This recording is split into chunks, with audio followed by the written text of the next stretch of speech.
નમસ્કાર દોસ્તો, આપ જોઈ રહ્યા છો સાયન્સ મીડિયા હાઉસ સંચાલિત નવસારી લાઈવ. નવસારીમાં અથર્મ ફિનસર્વની બ્રાન્ચની શરૂઆત કરવામાં આવી. આધુનિક વેલ્થ મેનેજમેન્ટ માટે નવસારીમાં નવી દિશા મળશે તેવો આશાવાદ વ્યક્ત કરવામાં આવ્યો હતો. નવસારીના રોકાણકારો માટે નાણાકીય આયોજન અને આધુનિક રોકાણના વિકલ્પો માટે ખૂબ જાણીતી એવી અથર્મ ફિનસર્વની શાખા શરૂ કરવામાં આવી છે. આજે આ શાખા જ્યારે ખુલ્લી મૂકવામાં આવી ત્યારે અથર્મ ફિનસર્વના ડિરેક્ટર ધર્મેશ મહેતા ઉપસ્થિત રહ્યા હતા અને તેને નવસારીના રોકાણકારોને મ્યુચ્યુઅલ ફંડ અને પોર્ટફોલિયો મેનેજમેન્ટ સાથે અન્ય વિકલ્પો પણ ઉપલબ્ધ હોવાની વાતો કરી હતી. ત્યારે આજે આ શાખાના પ્રારંભ તાને પત્રકાર પરિષદ યોજવામાં આવી હતી. પત્રકારોને સંબોધતા ધર્મેશ મહેતાએ શું કહ્યું તે જોઈએ. હું અથર્મ ફિનસર્વ પ્રાઇવેટ લિમિટેડના ફાઉન્ડર અને મેનેજિંગ ડિરેક્ટર છું. અમારી કંપની છેલ્લા 23 વર્ષથી વેલ્થ મેનેજમેન્ટની અંદર સક્રિય છે. અમે લોકોએ આ નવસારીની અંદર આજે ઓફિસ અમે લોકો ઓપન કરવા જઈ રહ્યા છે.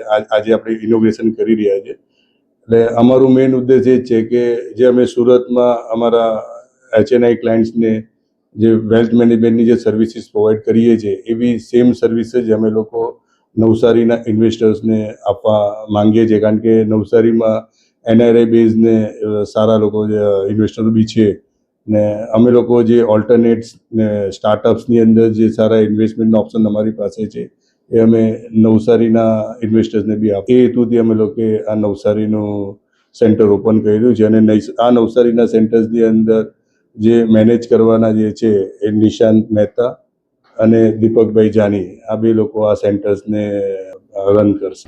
તો નવસારીમાં નવી શરૂ થયેલી આ કંપનીની શાખા આમ તો વર્ષ 2002થી સમગ્ર દેશમાં કાર્ય કરી રહી છે અને 23 વર્ષથી સફળતાપૂર્વક 24મા વર્ષમાં પ્રવેશી રહી છે. ત્યારે કંપનીમાં 3500 જેટલા રોકાણકારોનો વિશ્વાસ છે. આ અને 22 વર્ષથી કંપની મોતીલાલ ઓસવાલ સાથે ફ્રેન્ચાઇઝી તરીકે જોડાયેલી છે અને મ્યુચ્યુઅલ ફંડ, ઇન્સ્યોરન્સ, પ્લાનિંગ અને પોર્ટફોલિયો મેનેજમેન્ટ સહિત અન્ય કામો પણ કરી રહી છે. ત્યારે સુરત બાદ હવે નવસારીમાં પણ આ શાખા કાર્યરત થવા પામી છે. फालूदा मिक्स की इतनी सारी वैरायटीज रिफ्रेश के पास है. अगर आपको भी चाहिए रिफ्रेश के फालूदा मिक्स की इतनी सारी वैरायटीज तो फिर सर्च करो, क्लिक करो, लाइफ को रिफ्रेश करो.